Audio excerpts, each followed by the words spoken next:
Hello, welcome to Workplace Wake Up. I'm Jen Shaw. Every week, I spend about 15 minutes covering legal developments, introducing you to interesting guests, and providing some entertainment to start your workday. Oh my gosh, we are in our second week of January 2024. I want to talk to you about new paid sick leave FAQs. Okay. One of the things that we have realized here recently is that a lot of us, when we implemented California's Healthy Workplaces, Healthy Families Act sick leave, we didn't really get it. Like, we did what we were supposed to do, but we didn't really get the concept. So we've had a lot of clients who've had claims for Healthy Workplaces, Healthy Families Act sick leave or California mandatory sick leave. As you all know, it's been in play for a while. And we had a new law effective this year that increased how much time people actually get. So beginning on January 1, employers have to provide 5 days or 40 hours of paid sick leave. Now, let me stop right there. Remember, the 5 days is 5 work days, the employee's regular work days. So if they work 10-hour days, they're getting 50 hours, not 40, right? It's 5 days or 40 hours, whichever is more. Well, that change, of course, created lots of questions for folks. So I want to talk to you today about the new FAQs that the Labor Commissioner released, and also just generally about the things you need to do to comply with California paid sick leave. Now, we have a webinar coming up. We do an annual compliance webinar on paid sick leave on January 25th. So you can go to our training page and sign up for that. We're going to go into this in a lot more detail than we're able to this morning, but I want to talk to you, first of all, there's a new poster, and there's also a new Labor Code Section 2810.5 notice.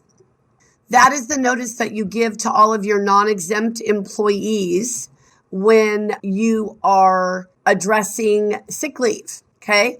Well, now that there's a new sick leave requirement, you're going to have to give new 2810.5 notices. And there was another change to the 2810.5 notice as well in terms of some language you have to put about emergency orders, if there are any emergency orders in effect.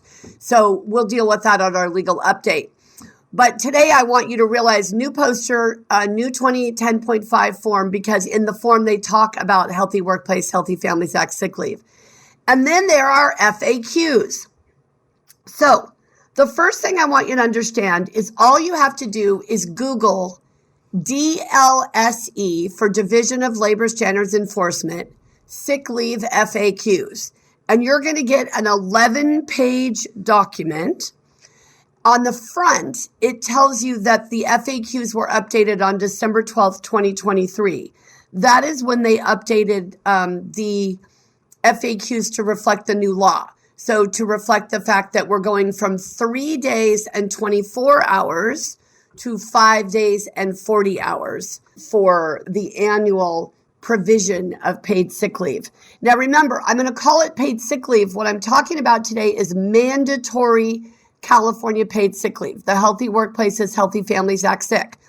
You may have a separate bank where you don't comply with all of the onerous requirements of Healthy Workplaces, Healthy Families Act sick, and you just have a separate sick leave bank that you let employees use consistent with your rules. I'm talking here today about the mandatory paid sick, okay?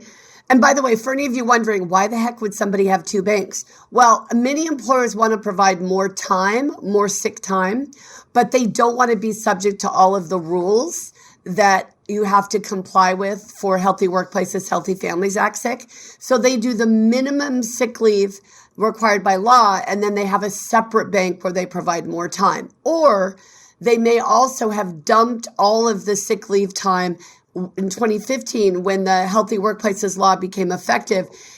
Many of our clients had employees with huge sick leave banks. They didn't want to get rid of them for morale reasons, so they rolled them over into a separate bank. So that's another reason why there may be two banks. Okay, so I want you to be very clear that when we say 5 days or 40 hours, it is whichever is more. That is FAQ number 2. And the DLSC makes that very clear, okay? Now remember, for paid sick leave, you have two options, right? You can do the accrual method, where they accrue a certain amount of sick leave for every hour worked. We strongly recommend that if you use the accrual method, you do the 1 hour for every 30 hours worked. That's what all the rules are based on. And if you don't follow that accrual, there are a bunch of other onerous requirements you have to follow. So we strongly recommend 1 hour for every 30 hours worked, or you can front load, okay? Now remember, paid sick leave applies to all employees. They might be paid interns. They might be part-time. It doesn't matter. Staffing agencies have to provide paid sick leave. There are some requirements to use sick leave. You have to work for the same employer for at least 30 days within the year in California, and you have to satisfy a 90-day waiting period before you can use it. Okay? Now, remember that you can have the accrual method or the front load or upfront policy, right? You have those two options. The accrual policy allows your employees to earn paid sick leave over time. And then there is a certain carryover in each year of employment. So, as I said, generally you should have a program that where they accrue 1 hour for every 30 hours worked. And that may result, of course, in your employees accruing more than 5 days of paid sick leave.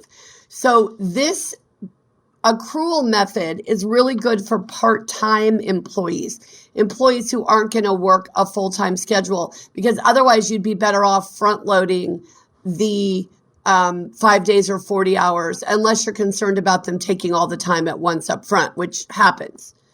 Now, the front load or upfront policy says, okay, we're going to give you all of your available time at the beginning of the 12-month period. It has to be able to be used by the 120th day of employment. And you can measure the 12 months either by a calendar year, the fiscal year, or any other 12-month period. A lot of employers use the employee's anniversary date. So here's a question for the new law that's important. If you've used an accrual method and you capped the employee's yearly use of leave at 3 days or 24 hours, which is what you're allowed to do, what did you have to do on January 1? Okay? Well, if you have an annual start date that's other than January 1 and you have that 12-month cap, then the cap has to change to 40 hours or 5 days on January 1, 2024. So let's use this as an example. Let's say that you use the 12-month period of May 1 to April 30th, and you have a cap, all right? You have the 3-day, 24-hour cap. The employee has used their 24 hours or 3 days prior to January 1, 2024. Now you have to let them use an additional 2 days or 16 hours before the end of that 12-month period on April 30th, okay? Now, what if you've been using the front load or the upfront method? What did you have to do on January 1, 2024? And again, let's assume that you front loaded the 3 days and the 24 hours, okay? You have a choice in this regard, okay? With this front load program or upfront program, you have a choice.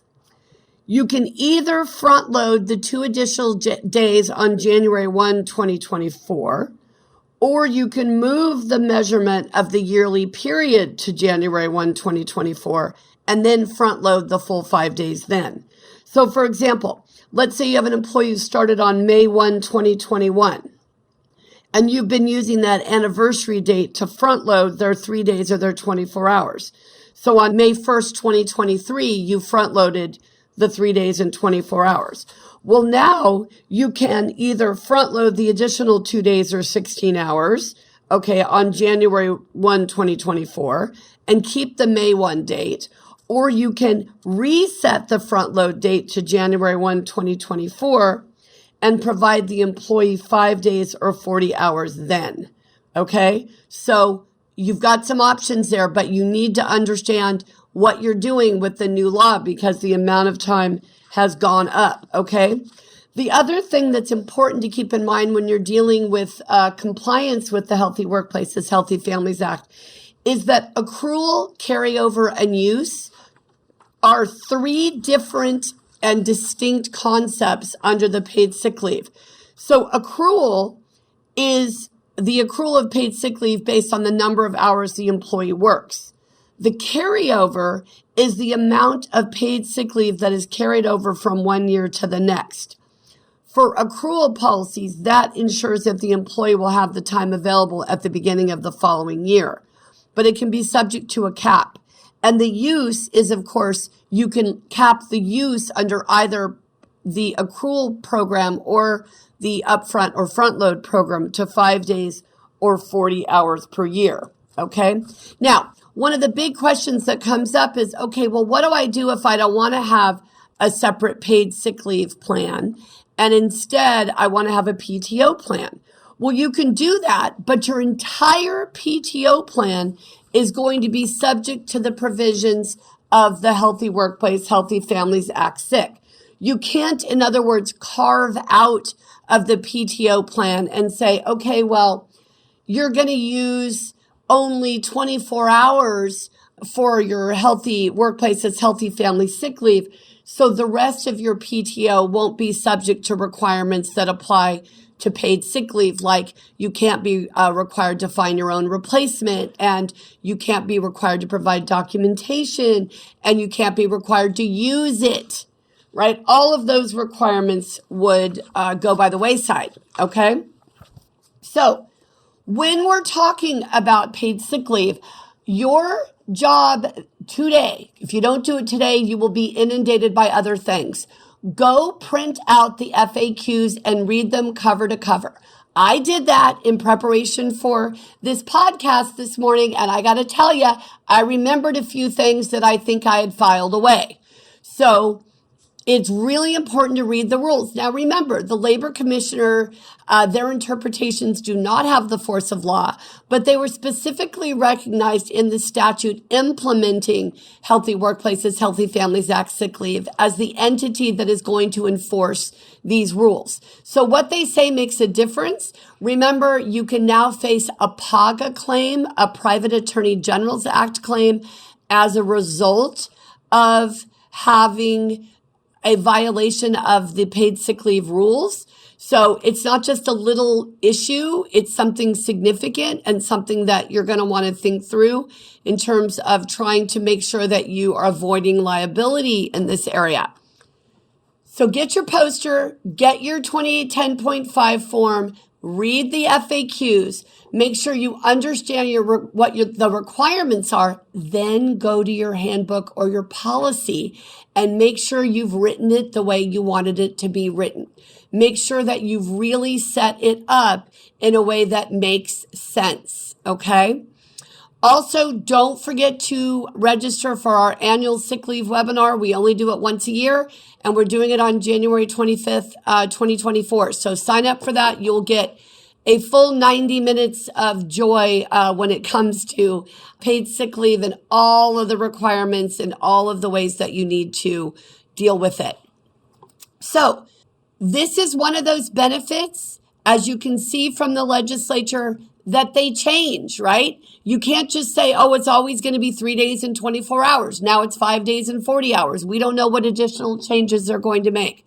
That's why you've got to stay on top of these developments. Make sure you use your resources, understand what you should be doing, how you should be doing it. And if you decide to take a risk by not doing something that you just feel like is too burdensome or too onerous, which I totally understand, just make sure you're doing so knowing what your risk is and knowing how your decision not to comply could come back and get you. There are things that we just can't comply with, and I get it. No judgment from me, but just make sure you're making a knowing decision and you've assessed the risk. Everyone, thank you so much for joining us today. It's always my honor and privilege to have you with us. Be sure and send ideas about the podcast. You can send them to me at jshaw@shawlawgroup.com. If you ever want to be a guest, I'd be happy to entertain that. Let me know as well. most importantly, go out, have a great day, everyone. Do something nice. Have a wonderful afternoon, and I'll see you soon. If you enjoyed this episode and would like to spread the word, please share it with others, post about it on social media, and/or rate and review it. Of course, you can also follow us on LinkedIn, Facebook, and Twitter, and email us at info@shawlawgroup.com. Workplace Wake Up, including its guests and hosts, do not provide legal advice in this podcast. Do not act upon any of the information discussed in this podcast without consulting a licensed attorney in your jurisdiction.